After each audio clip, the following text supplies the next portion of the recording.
So Kristi Noem got made fun of by South Park, and she says she didn't see the episode. But when she was talking to Glenn Beck, she said, "It never ends, but it's so lazy to make fun of women for how they look. Only the liberals and the extremists do that. If they wanted to criticize my job, go ahead and do that, but clearly they can't. They just pick something petty like that." You know, it's so funny to watch people who are wealthy, who are, by any objective sense, successful, and to see how thin-skinned they are when it comes to being critiqued, even in ways that are not really that damaging to them.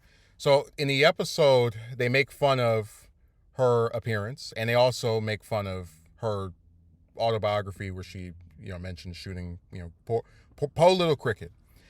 And it's so humorous for her to like say, "Oh, South Park, they made fun of my appearance." South Park makes fun of everybody. They've mocked and insulted and made jokes. Even the guy that she's talking to, Beck, mentioned that he was made fun of. So, I don't know why she would be given any kind of like special treatment. And she says, "Oh, they can't make fun of the job." I'm just like, yeah, they made fun of you, the Homeland Security Secretary, by having a recruitment video where you're going around shooting animals because that's something that you're known to do.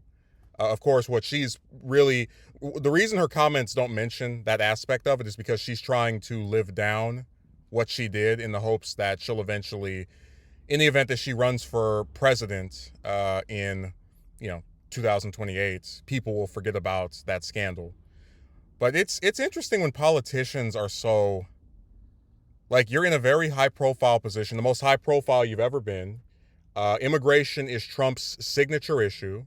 So when people think of him, this is one of the first things they think about. And with you being the secretary of that department, that's going to be, you're going to be one of the key figures that is brought up in conversations about his immigration policy. The fact that you were governor of a state before shows you have some kind of, background history. And really I was going to say South Dakota, South Park's parody is making fun of, admittedly, her appearance, but also the fact that she's a dog killer, which is still one of the most well-known things about her, that she wrote this terrible book. And when I say terrible, I'm saying that in terms of like objective prose, it was just bad. And the most well-known chapter, the only thing anyone talked about in it besides the falsehoods of her meeting Kim Jong-un, and Nikki Haley called her and said there can only be one prominent Republican. All this lies and just stuff that's salacious. But the only thing anyone remembers from any of her writings between that book and the other one she did were her gleefully mentioning putting a dog out of its misery, a young baby dog.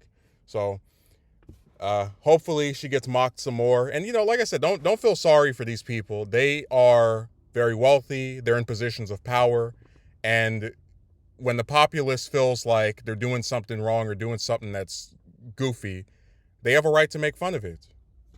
You don't like it, don't watch it. And especially since she didn't watch it, but she's still going to talk about. And that's what I thought was funny. You didn't even see the parody, the joking that was done on your part, but you know it was sexist.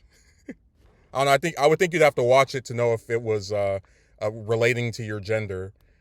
And honestly, even the part about like face freaks, like I don't think South Park is sexist. I mean, people make fun of the way other people look all the time. I have no shortage of comments to do that with me. So I don't.